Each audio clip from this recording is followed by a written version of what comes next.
Welcome to my channel. ఈరోజు బూందీ వేయకుండానే చాలా ఈజీగా తక్కువ నెయ్యితో రుచికరమైన మోతీచూర్ లడ్డు ఏ విధంగా తయారు చేయాలో ఇప్పుడు చూద్దాం. ముందుగా ఒక మిక్సింగ్ బౌల్లో 1 కప్పు శనగపిండిని వేసుకొని కొద్దిగా వాటర్ వేసుకుంటూ పకోడీ పిండిలా కలుపుకోవాలి. ఇలా కొంచెం గట్టిగా పకోడీ పిండిలా కలుపుకున్న తర్వాత స్టవ్ మీద డీప్ ఫ్రైకి సరిపడినంత నూనె వేడి చేసుకోవాలి. నూనె వేడైన తర్వాత స్టవ్ లో ఫ్లేమ్లో పెట్టుకొని ఈ పిండిని చిన్న చిన్న పకోడీలుగా వేసుకోవాలి. ఇలా వేసుకొని లో ఫ్లేమ్ లేదా మీడియం ఫ్లేమ్లో వేయించుకోవాలి. మరీ ఎక్కువ వేగకూడదు, కొద్దిగా వేయించుకుంటే సరిపోతుంది. ఇలా లైట్గా వేయించుకున్న తర్వాత టిష్యూ పేపర్ వేసుకున్నటువంటి ఒక ప్లేట్లోకి తీసుకుందాం.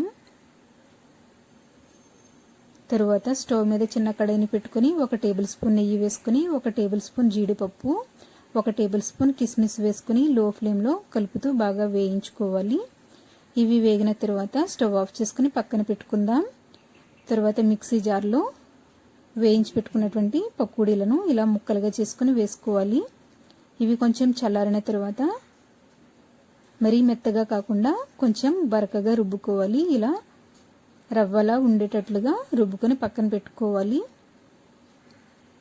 తరువాత స్టవ్ మీద వేరొక కడాయిని పెట్టుకొని 1/4 కప్పు పంచదార వేసుకోవాలి. తరువాత ఇందులో 1/2 కప్పు వాటర్ని వేసుకొని పంచదార బాగా కరిగి తీగ పాకం వచ్చేంత వరకు కలుపుతూ ఉడికించుకోవాలి. ఇలా తీగ పాకం వచ్చిన తర్వాత ఇందులో 1/2 టీ స్పూన్ యాలకుల పొడి, కొద్దిగా రెడ్ ఫుడ్ కలర్ని వేసుకొని అంతా బాగా కలుపుకోవాలి.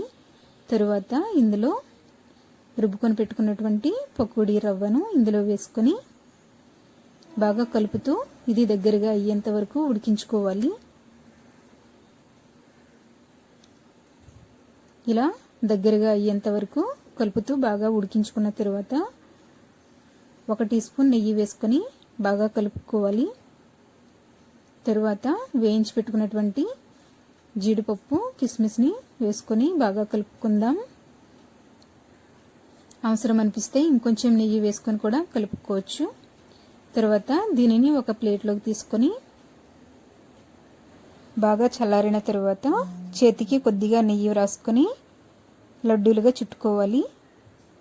ఇలా లడ్డూలుగా చుట్టుకున్న తర్వాత పైన కొద్దిగా జీడిపప్పుతో గార్నిష్ చేసుకున్నట్లయితే రుచికరమైన మోతీచూర్ లడ్డు రెడీ అయ్యింది. ఈ వీడియో మీకు నచ్చినట్లయితే లైక్ చేయండి, మీ ఫ్రెండ్స్కి షేర్ చేయండి. మీరు ఇంతవరకు నా ఛానల్ని సబ్స్క్రైబ్ చేసుకున్నట్లయితే సబ్స్క్రైబ్ చేసుకోండి. సబ్స్క్రైబ్ చేసుకున్న తర్వాత పక్కనే ఉన్నటువంటి బెల్ ఐకాన్ కూడా ప్రెస్ చేయండి. Thank you for watching my video.